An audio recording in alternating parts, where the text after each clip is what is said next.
What is going on today, guys? Tomcat here, and today I'm bringing you guys another Forza 5 drift build. Now, a lot of you guys have been asking me to do a drift build on the 240SX for a really long time, and I've kind of avoided the 240SX for a little while just because it's kind of the drift car that everybody rushes out and builds immediately, but I kind of wanted to save it for a little while, and kind of until later, and I've finally decided to go ahead and build a 240SX, and I'm pretty sure my motor swap is probably going to be an RB26 if they offer that. If they offer an RB26, I'm doing it because there's pretty much no better motor swap for this other than, I mean, you could argue that you could put an LS1 in it, and you most definitely could, but I'm gonna go ahead and go for an RB26 if it allows that, because I would absolutely love to do that.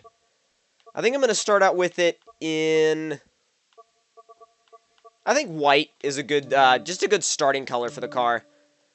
A lot of 240s actually came in white, just the stock color. A lot of 240s ended up coming in white, and they've actually become kind of common.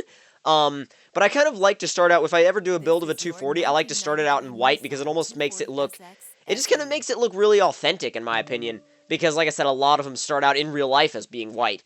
Now, I'm going to go ahead and head straight to the upgrade shop and straight to the motor swap and see what we can do. Now, or at least see what they offer.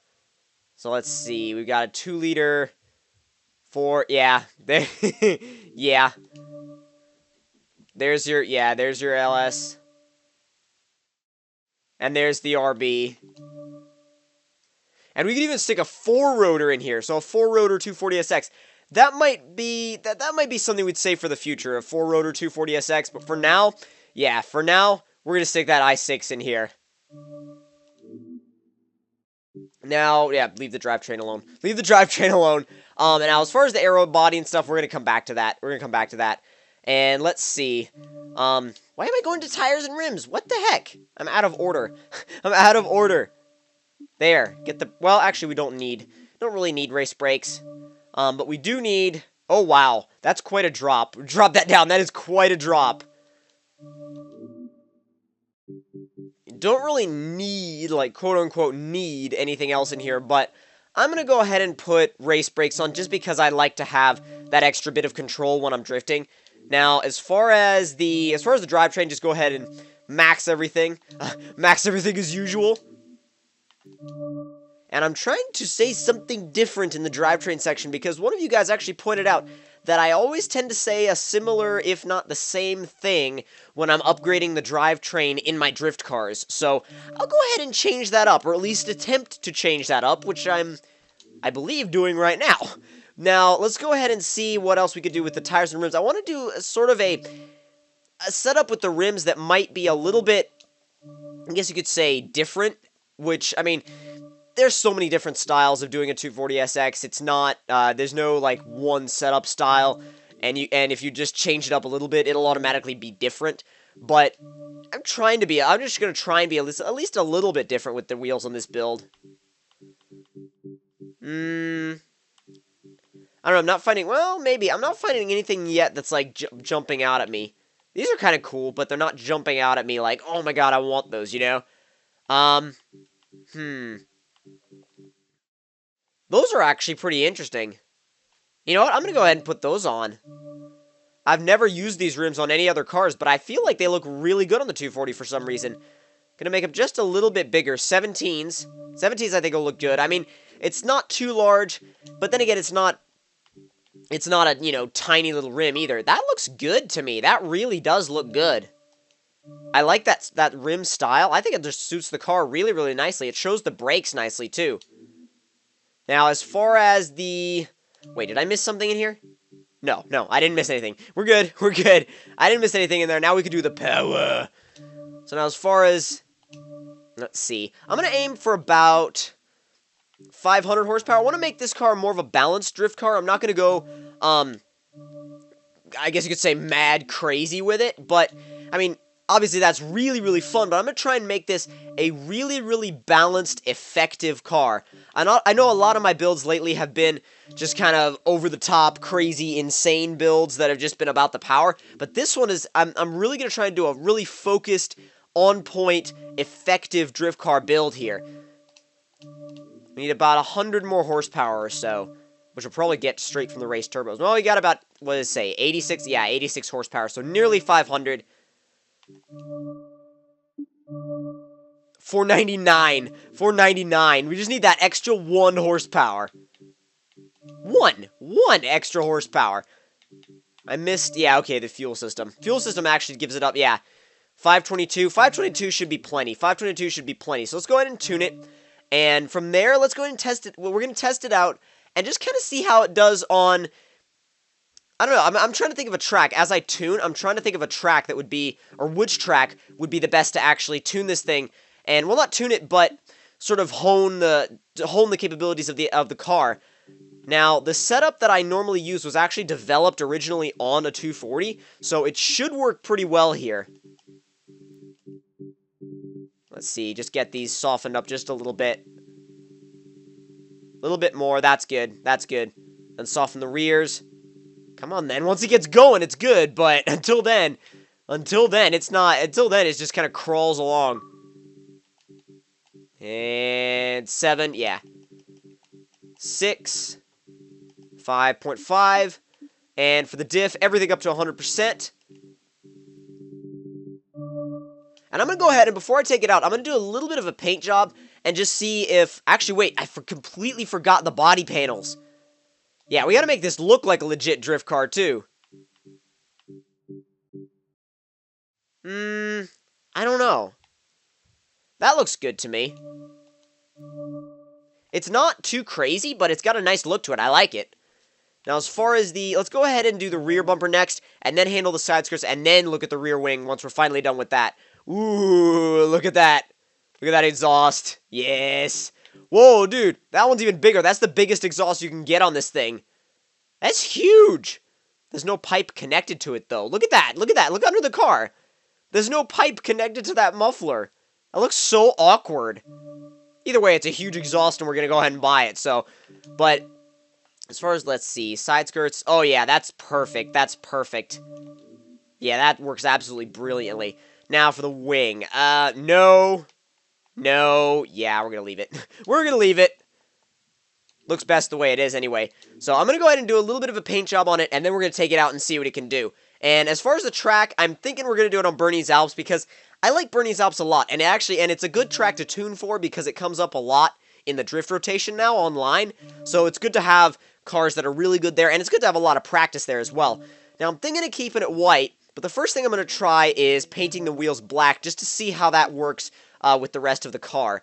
I'm going to see about maybe polished carbon fiber or matte. I don't know, to be honest. I actually really like the... I really like the way these wheels look. Ooh, in white. White on white. That's actually really nice. Actually, I've got a little bit of an idea here. I wonder how that would look along with... Nah. Yeah, not feeling that. However, maybe a dark silver. Ooh, that looks nice. That just looks nice. I like that a lot. And the wheels have gone back to silver from white. What the heck? Okay. No, that's not what I wanted. That's not what I wanted to do. The menus, I feel like I have to get used to the menus again. There we go. Yeah, that's what I want. Definitely just apply to that and save. It's basic, but it looks good, at least in my opinion. It's a basic look, but it's a really clean look. And I like my drift cars, for the most part at least, the cars that I'm going to be using a lot, I like them to be clean and have a clean and simple look to them, but be extremely effective. And I feel like this 240 pulls off that look very, very well. So let's go ahead and... Actually, well, no, that's not a good idea. I was thinking about just charging straight into online, but then I kind of thought about it a little bit longer, and I was like, you know, that's not the best idea, is it? So let's see, Festival Circuit or Stadtplatz. I'm thinking this one because I think, don't quote me on this, but I think this layout is the one that's always coming up online. I think there's only one layout that comes up online, and I think it's this one, but I could be completely wrong on that.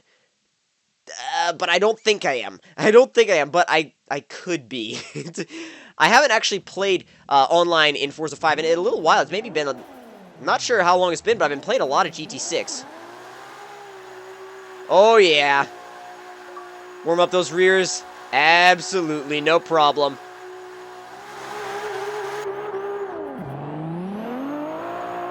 Oh, when those turbos come on. Love that sound. We gotta put the drift HUD on. We gotta put the drift HUD on. No question about that. Yep. Alright, resume. Oh, yes. Yeah, it's so smooth. It's a little close to the rumble strip and the wall, but it is so smooth. I could feel it right off the bat. And now's like when I remember why I developed that tune on a 240, because they're just so stable sideways. It just works so well. And it's just one of those cars that you can just get into, even after not playing Forza for a while. You just get on Forza, build a 240, and you're sideways immediately. And they're so easy to hold in a slide. They're just so easy, so balanced. Absolutely incredible car, especially for beginner drifters. If you're a beginner drifter in Forza 5, build yourself one of these. Copy my setup, and you will be good to go. Just practice and practice and practice, and it will provide the perfect baseline for you in drifting. For at least drifting in Forza, this car, and if I might be so honest, this setup is, I feel like it'd be really good, actually, for a beginner drifter to start out with, because like I said, if you're a beginner drifter, a 240SX in Forza is a really, really good option. Especially with just around this amount of power. I mean, nothing super crazy, just over 500. It just works. It just works. It's very effective. Goes sideways whenever you want it to. You could power over, you could e-brake, you could brake into it, you can e-brake it. Do whatever you want. You can lead into a drift any way you want with this thing. And even when you go massive angle by accident, like I did, that was not intentional, that was by accident, you can save it, because it's so controllable and so planted that no matter what approach you take in a corner, it will work with you. It'll either work with you or let you know that you've done something wrong and give you a chance to fix it. Oh, geez. There we go, there we go, there we go. I guarantee you that in some of my other drift cars, a lot of the walls that I've gotten super close to in this car, or the close calls that I've had in this car, would have been wrecks in some of my other drift cars. Just because of the fact that a lot of my other drift cars are, I mean, at least compared to this, they're super twitchy. I mean, when you drive those, they don't feel super twitchy, but then you get in this, and it makes a lot of other drift cars feel twitchy and temperamental and just not that smooth. I mean, another car that's really up on the same level with this is the GT86/BRZ, and I mean, that's pretty much a modern evolution of, I mean, yeah, it's a modern evolution of the AE86, but it also, I feel like it takes a lot of elements from the 240 as well, just with it, the way it's balanced and the way it feels. And this car also has the perfect steering weight for me, just the way the steering feels and the way it turns and the speed at which it turns is absolutely perfect for the way I like to drift.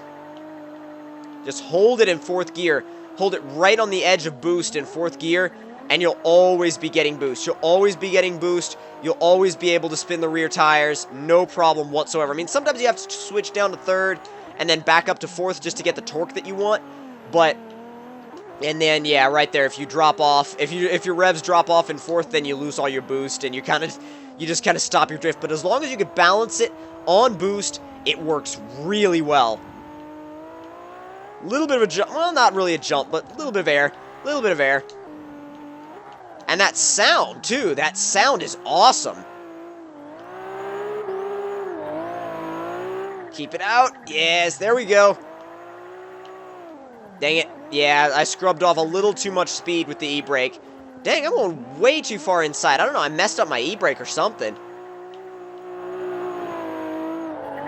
I feel like maybe this could use a little bit more power. That's the only thing. A little bit more power. That's the only problem I have with it. The tune, I really like. The setup, I really like. Just, yeah, maybe, I mean, give it 600 and it'd be unstoppable. I mean, it's great as it is.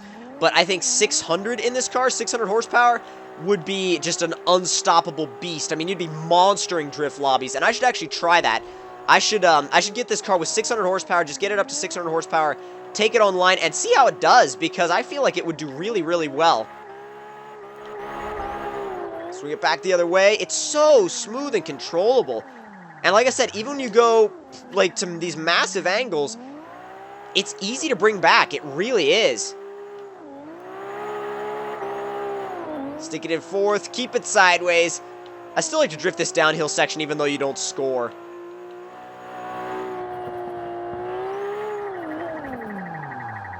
There we go, there we go. A little bit of a clutch kick on the entry, but we're good. Straightened out a little bit more than I had planned.